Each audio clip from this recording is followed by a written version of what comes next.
Hello everyone, and welcome into the Friday walkthrough. I'm Carmody alongside of Monte Spiller. It is week 6 of college football season. K-State just got a big win against Texas Tech, and now it is Farmageddon week. It is. I love it. Farmageddon. Iowa State, K-State, 2 ag schools, a lot of pride. The Midwest. It's going to be a good week. It's going to be a good game. We're going to look back on the Texas Tech game. We'll look ahead towards Farmageddon in the second half. But first, got to let you know we are sponsored by the Part-Time Beverage Company. The first half is sponsored by Club Special. The second half is sponsored by the Cape Cod. Make sure you're getting in, trying those drinks. Make sure you're subscribing to our YouTube channel. And make sure you're subscribing to GoPowerCat.com. Tons of K-State coverage coming for you. We're going up to Ames, Iowa. The GPC crew will be. It is going to be a great time. Before we talk about that game, let's look back on last week because it was a game where there was quite a lot that went down, but the final score maybe was not indicative of how the whole entire game flow went. No, you're right. First of all, we win the coin toss, and we take the ball, and I love that. That kind of basically sent a message to Texas Tech and said, you know what, we're going to take the ball, we're better than you guys, and we're going to score. 2 plays later, they did. It was impressive. Yeah. I think that's going to be K-State's thing now. Every year teams start to develop what is their niche. Well, maybe for K-State, it's if they win the toss, they're going to take the ball because it worked against Oklahoma and it really worked against Texas Tech. And when you have a quarterback that's as dynamic as Adrian Martinez, it gives you an advantage. And we're going to talk about that, and that's where I want to start is with the quarterback run game specifically. Adrian Martinez. Now this is back-to-back weeks of looking unstoppable on the ground. From a schematic standpoint, I want to ask you this. Is it repeatable? Oh, absolutely. And I think the more we go into the season, the more comfortable he's getting and the more comfortable Coach Klein is getting making the right calls at the right time. If you look at the game, early in the game, the quarterback running game was dominant, and then I felt like we got away from it. And, me, along with probably everybody else in the stadium, is like, why did we stop running the quarterback? They can't stop us. He's having success.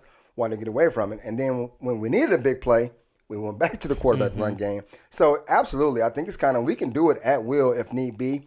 I don't know all the X's and O's that goes on upstairs and the coach's box and whatnot, but I feel like if we need a big play, the QB run game is definitely an option for us. The quarterback power is a play that Colin Klein ran so many times when he was at K-State. Yes. I feel like he's starting to take hold of that with Adrian and use it to his advantage.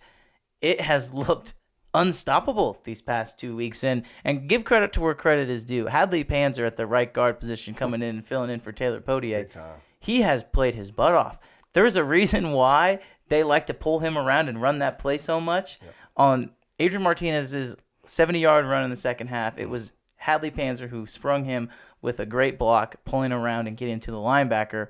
I think they've found something with that play. They have. And honestly, and not just that play, but that play specifically, but how many times this year, even a touchdown or long run, has that quarterback run game came into play and Martinez was untouched even at all, or he's been 20 yards down the field before the first defender gets to him. So that's the O-line. And a lot of people don't realize that. Yeah, scheme is a big part of it, but your O-line does a great job of creating those gaps and those holes and keeping them clean. Yeah, and that's exactly where I was going next because that offensive line has been tremendous. I mean, we talked about it against Tulane, and we even talked about it last week. They got pushed around against Tulane. They looked great against Oklahoma. I thought they looked even better against Texas Tech, a Texas Tech run defense who came into the game in the top half of the Big 12 and, one of the better teams in the country at stopping the run.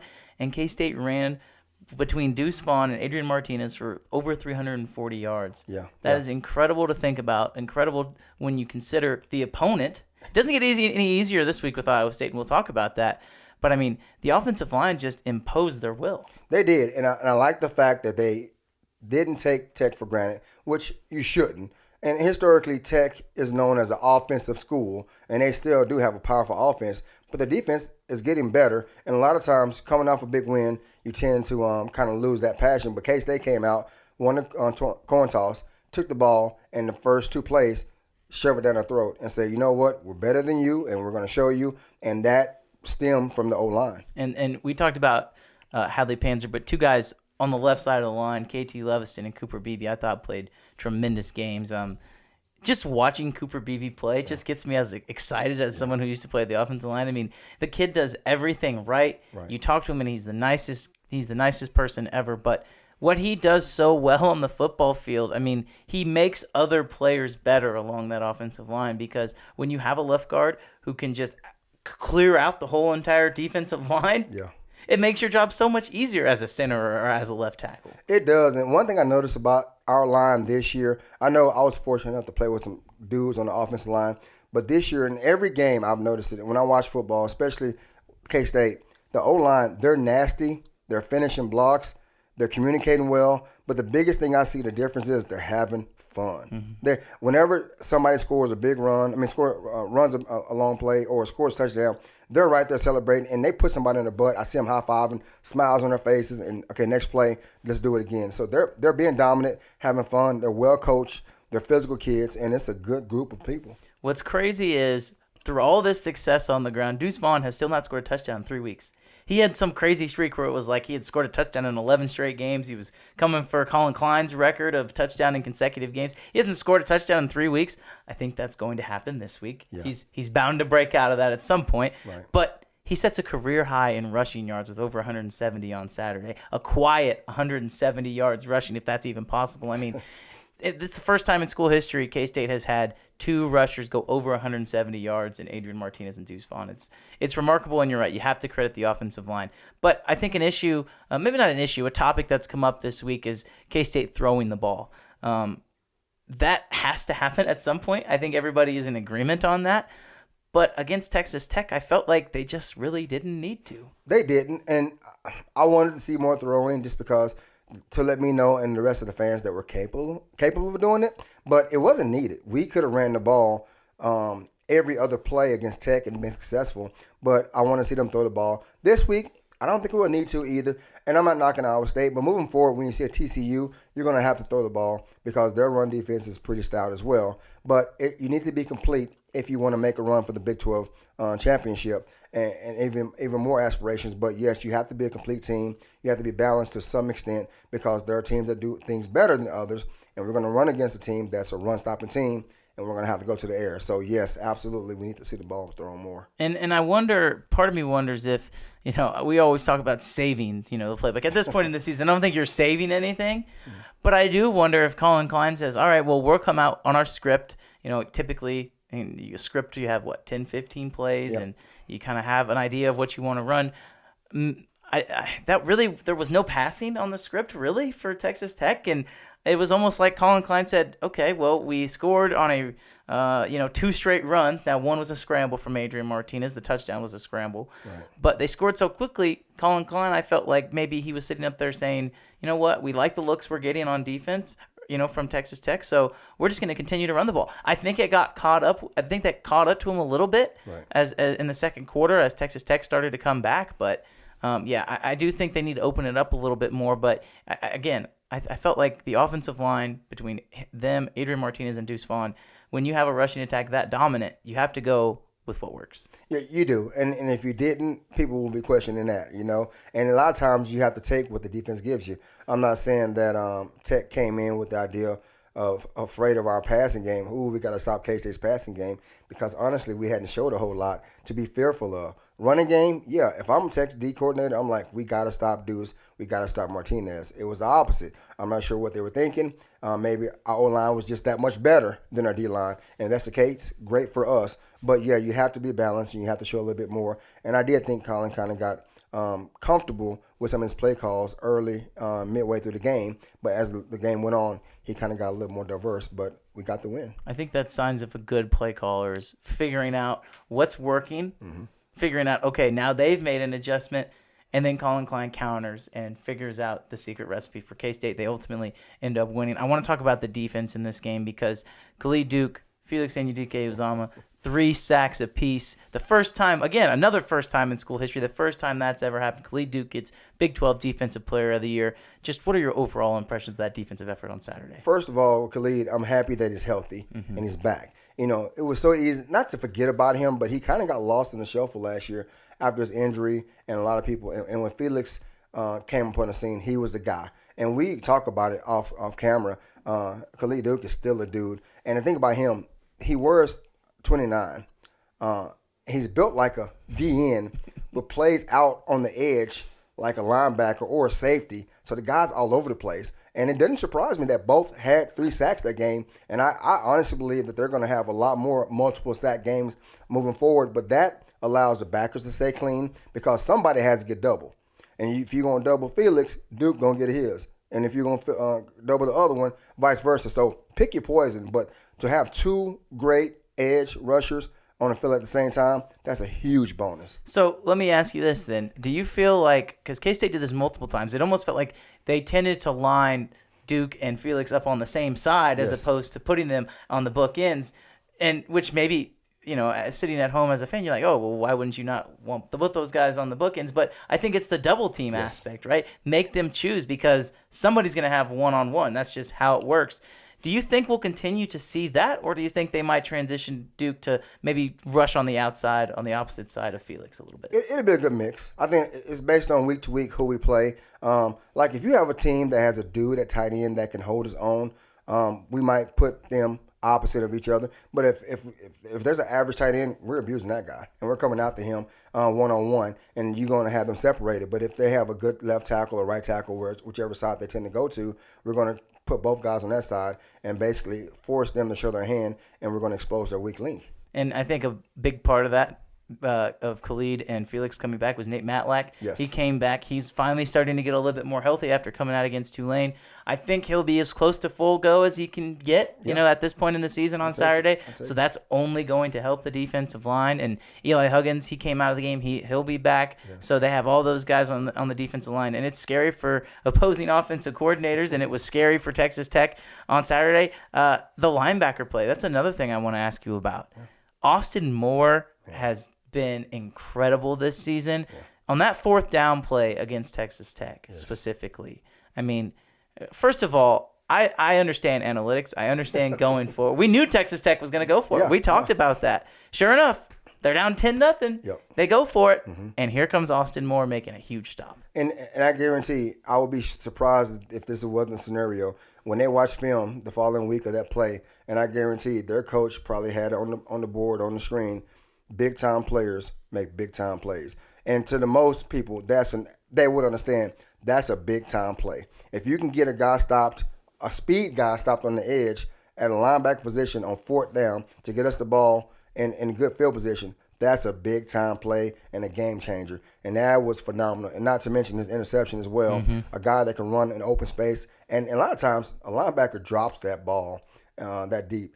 That guy's a skilled player playing linebacker. Yeah, he had a great game. I want to ask you, before we wrap up the first half and transition to the second half and talk about Iowa State, I want to ask you about Echo Boydo because he had an interesting game out there at cornerback. There was one play that I know was embarrassing for him to watch on film. He got called for pass interference. The guy still catches, and he drags him 10 yards down the field. You're sitting up there, you're in the stands, wherever you are, sitting at home going, wow, that is a great play by the receiver. And the cornerback kind of got hosed on that one, but he comes back 4th down when it matters most and has probably his best play of the year. Yeah, coaches tell you all the time, me being a former DB, you got to have a short memory. You can't worry about the play before, on to the next one. If it's a good play, forget about it, on to the next one, because just like you make a good play, that guy on the other side is trying to get you back and embarrass you next play, same scenario. He got embarrassed the play before. A few plays later, he forgot about it and made a great play. And, it's one of those things, receivers nowadays, they're not built like they were when I played. Receivers are like 6'3", 220, and can run, and people don't realize that. And Echo's not a little guy. He's not a big guy compared to Brent's. But he's not a little guy. And when you get a big guy, it's basically tight ends playing receiver with a lot more speed. And that's difficult to defend. And honestly, I was like, drop to his legs, grab his ankles. Because he's not going to stop him because he basically drug him several yards. But I love the fact that he had, like I said, he had a short memory, came back. He wasn't pouting about it, feeling sorry for himself. They came his way and he made a play. And at halftime of this game, this is the last thing I want to bring this up because Chris Kleiman has talked about multiple times this week, I gave him a pretty good butt chewing at halftime. I want to ask you about this because I'm sure that you've had a few of those in your time at K-State. Say for error, what is the worst butt chewing you've ever gotten? For me personally, I can't remember, but as a team, I remember we were at Cincinnati. We were playing there, and I want to say who's our quarterback? Matt Miller was a quarterback, and Kevin Locker was on the team. Jim Levitt was our D coordinator. Mike Stoops was one of the coaches, and Bob was there. And we were down. We played horrible. We had turnovers on offense. We were busting plays, mental error. I remember having all three coaches. We were divided up by position, and we were in the visiting locker room, so it wasn't a whole bunch of space. And so before Bob came in, Coach Levitt was already through the roof. You can hear him chewing the LB's butts, and then vice versa. And all of a sudden, they bring us in, and Coach Snyder's kind of like, get ready to go. And there's this whiteboard there, and Coach Levitt just takes the palm of his hand and breaks it in half. And you could hear a pin drop, and everybody was like, okay, we screwed up. Let's make it right. And we were afraid to get back on the plane and go home with those coaches because they were so upset. We won the game on the last play of the game. It took a small miracle. We won it. But believe me, that's film we were not looking forward to watching come Monday. So that's probably the worst one that I wasn't part of. Well, I don't think it was that bad on Saturday inside of Bill Snyder Family Stadium. But nonetheless, both of them worked because both of them resulted in W's. That was the game against Texas Tech. We'll talk about the game against Iowa State in the second half. Farmageddon. Make sure you're sticking around, and we'll be right back after this short break. Welcome back in here to the Friday Walkthrough. I'm Cole Carmody. That's Monte Spiller. We just talked about the Texas Tech K-State win. Now we get to talk about Farmageddon. But before we do, I want to let you know we are sponsored by the Part-Time Beverage Company. Second half is sponsored by the Cape Cod. Make sure you're hitting subscribe on YouTube. Make sure you go subscribe to GoPowerCat.com, and make sure you are subscribing to wherever you get your podcast. We greatly appreciate it. Let's get into Farmageddon because this is a rivalry, right? I'm not crazy for thinking that this is behind KU. This is K-State's biggest rival. It is, and it's kind of weird. We're playing it earlier in the year. I'm used to it being later in the year, the football season, a lot colder, a lot more on the line because we've played more games. But I'm okay with, don't get me wrong, I'm okay with the weather because it won't be as bad in Ames for our guys. Not saying that we can't handle it, but it is a rivalry. It's a fun rivalry because we've been fortunate enough to be on the winning end more than not. But like I said, two schools that are so close to each other, very similar in demographics, the student population, the fan base, and it's fun. And I don't care who you are. Farmageddon is a great name. Yeah. That's a great name. Have you seen this? Well, I'm sure you have, but for those of you who haven't seen, there on Twitter there's a movement here for K-State fans to put the wheat in their name, and then our Iowa State fans put corn in their name on Twitter. So the nice little fan base going back and forth. But as far as the game goes, I mean, this is very intriguing to me. K-State opened as a 2-point favorite. The line really hasn't moved, and to be completely honest, I'm not sure why K-State has only opened as a 2-point favorite. I think if you look just strictly on paper, K-State has all the advantages here. But, I mean, before we get through all of them, I want to talk about probably the biggest storyline for me, and that's Iowa State runs the 3-3-5 on defense. They do. K-State runs the 3-3-5 on defense. Yes. Is there any kind of advantage for either team in this scenario? Personnel-wise, yes. For us, I feel like we're better suited for the 3-3-5. I will say Iowa State coaches were some of the first, the defensive coaches were some of the first coaches to implement the 3-3-5 in the Big 12. And when they had a bunch of studs in the past, they were really good at running it and dominated and won a lot of games because of that. Now, I'm not saying that the coaches aren't still great coaches, but like I said, you got X's and O's and Jimmys and Joes. They don't have the same guys they used to have when they first started running a 3-3-5. Now, they have success, but I'm not nearly intimidated and nervous about the guys they have now compared to the guys they used to have. So that makes a big difference. I like our guys better than their guys as far as personnel-wise. And I think part of that is, too, I mean, Iowa State is a very young defense. Yeah. Extremely young.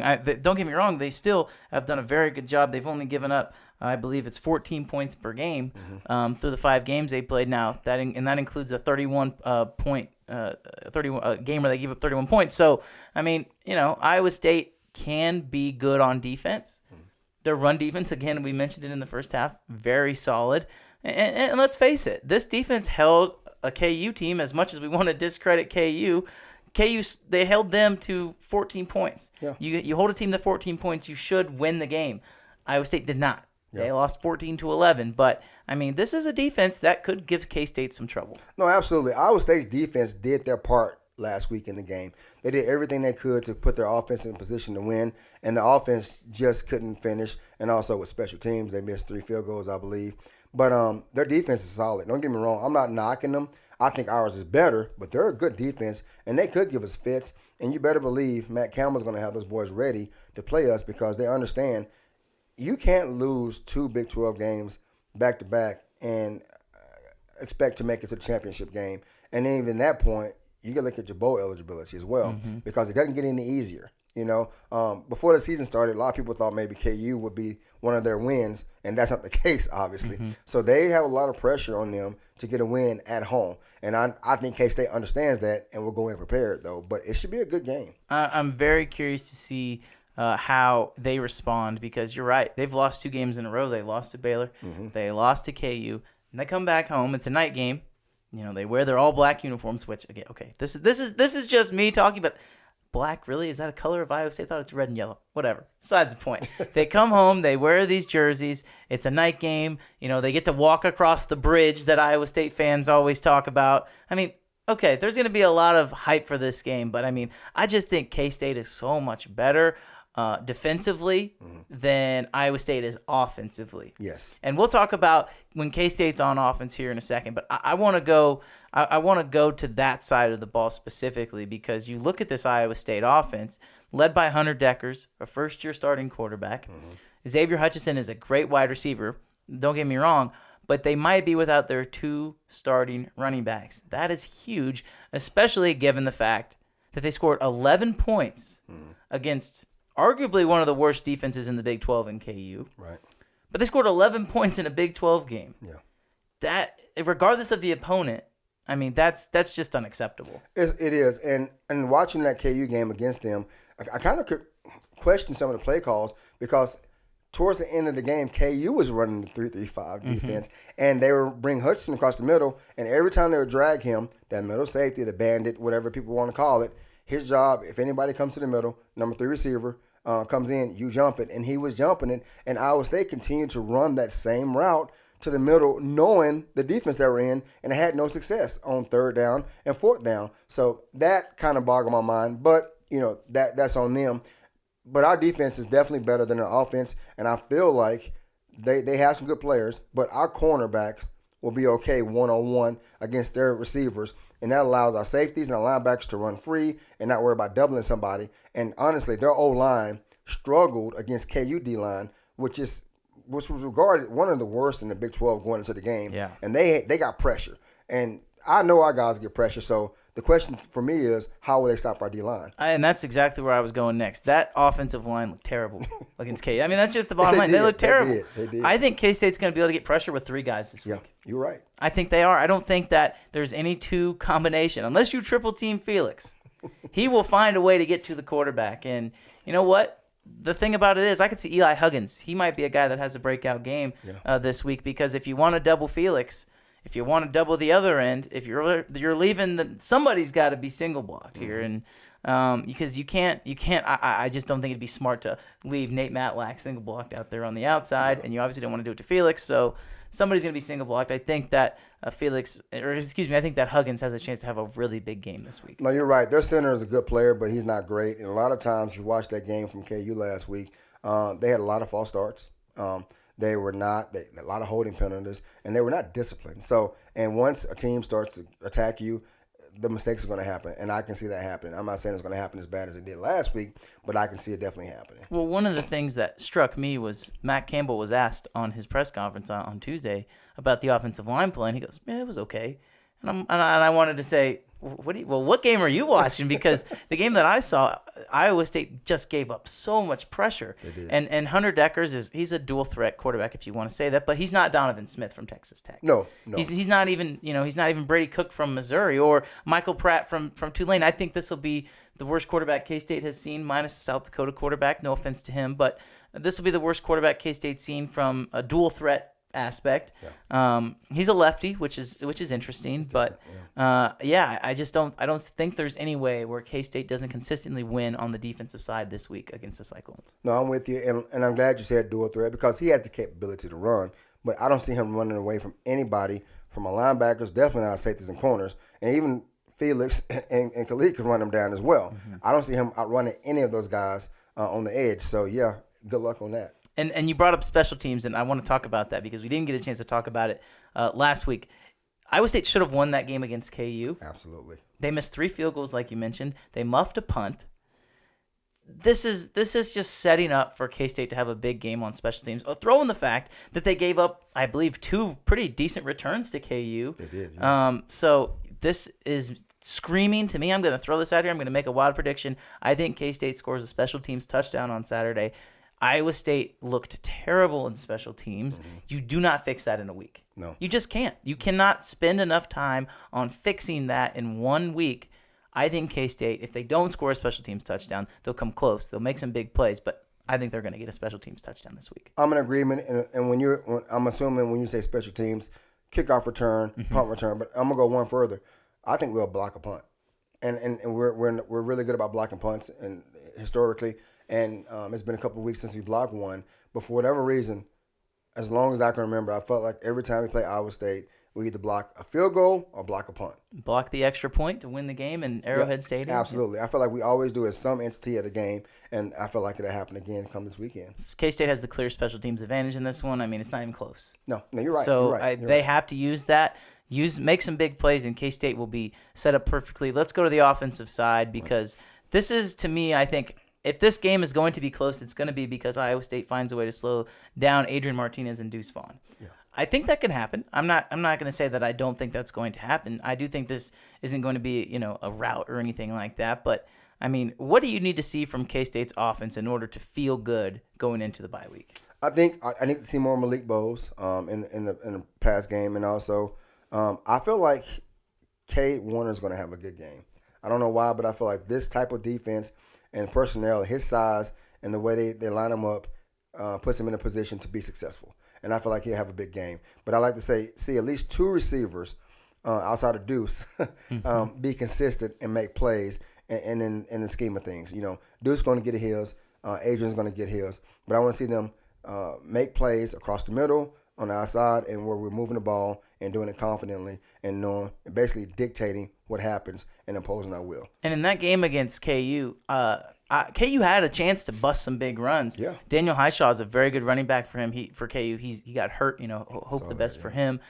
Between him and Devin Neal, they had a chance to break some big runs. I mean, they were busted 10, 12-yard runs here and there. The final stats were suspect for them on the ground. But I also will take K-State's running game over KU's running game. Oh, yeah. So I think the opportunity exists for some big plays. But we talked to Deuce Vaughn, and he said it, you just have to continuously accept and understand you're going to get 4 yards. You're going to get 5 yards. Mm-hmm. You can't go looking for those big plays on offense, running the ball, because they'll happen. Yeah, and you're right. And the good news for us is going into this game, we know after we play Iowa State, we got a bye week.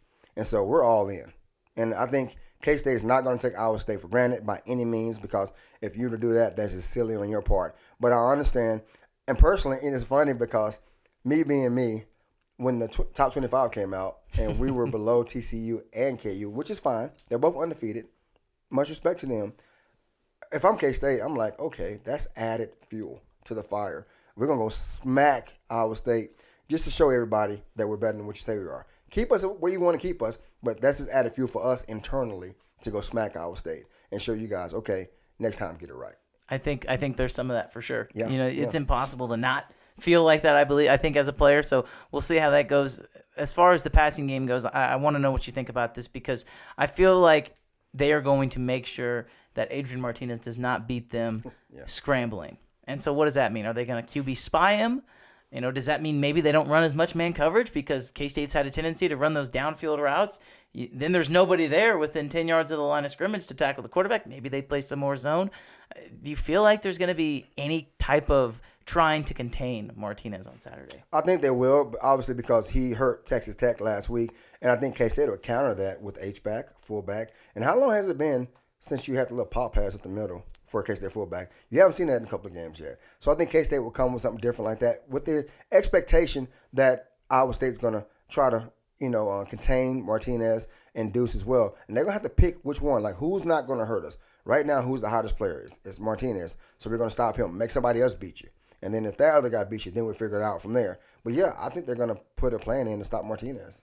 That sounds like a Deuce Vaughn 200 rushing yards, 3 touchdown type game. I would love that. Let's get into our picks as we wrap up here on the Friday walkthrough. Money, as always, you get to go first. What is the score and who wins? Well, first of all, I was really disappointed with my Cats last week because if they would have got a touchdown rather than the field goal, it would have been 34 like I predicted. Yep. The 20, not 21. I was like, come on, fellas. But, hey, we got the win. So I think K-State scores 42 this week and Iowa State 17. Okay, wow, there you go. So you think it's going to be a little bit more high scoring for K-State on the I think that not quite as much. I think Iowa State's going to control the ball a little bit more. K-State might have the opportunity to score that many points. Right. I'm going to say 31-17 for K-State. You say 42-17 for That's K-State. Yeah, I mean, we're both in agreement. Two plus scores. I don't know. That 2-point line is confusing to me, but what does Vegas know? You know, they always know something. They know right? something. You're right. Thanks everybody so much for listening. That's Monte Spiller. I'm Cole Carmody. You've been listening to the Friday Walkthrough. Make sure you hit subscribe on YouTube. Make sure you go subscribe to GoPowerCat.com, and we will talk to you next Friday.